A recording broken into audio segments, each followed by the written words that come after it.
Do you know the one key to becoming a great conversationalist? The key is to pause before replying. A short pause of 3 to 5 seconds after a person stops talking is a very classy thing to do in a conversation. When you pause, you accomplish 3 goals simultaneously. First, you avoid running the risk of interrupting if the other person is just catching his or her breath before continuing.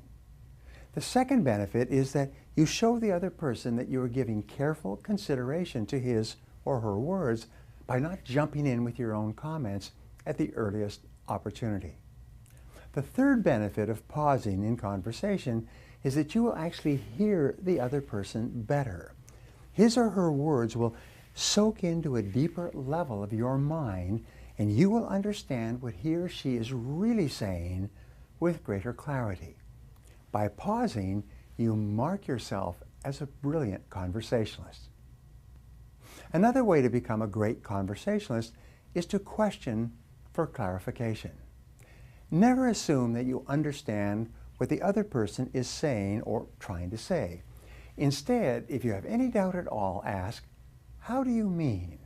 Or, "How do you mean exactly?" And then just pause and wait. This is the most powerful question I've ever learned for guiding and controlling a conversation.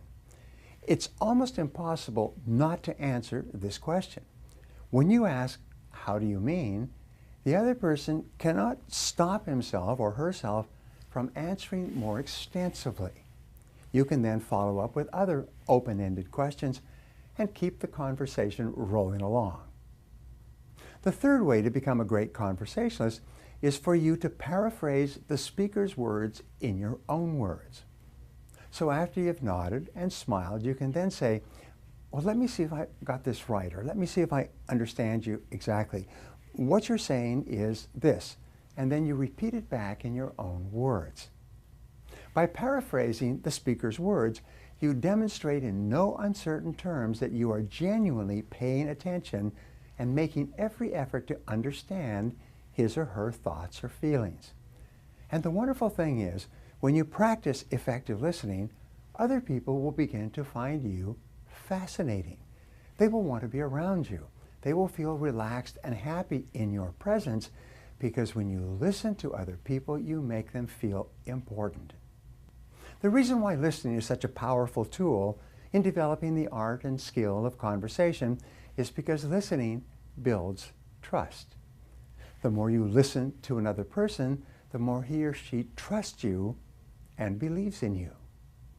Listening also builds self-esteem.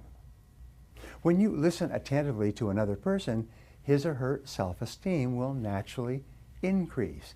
He or she will feel better about themselves. He or she will feel more valuable and more respected.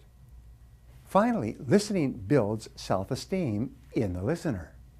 Because your mind can process words at 500 to 600 words per minute, and we can only talk at about 150 words per minute, it takes real effort to keep your attention focused on another person's words.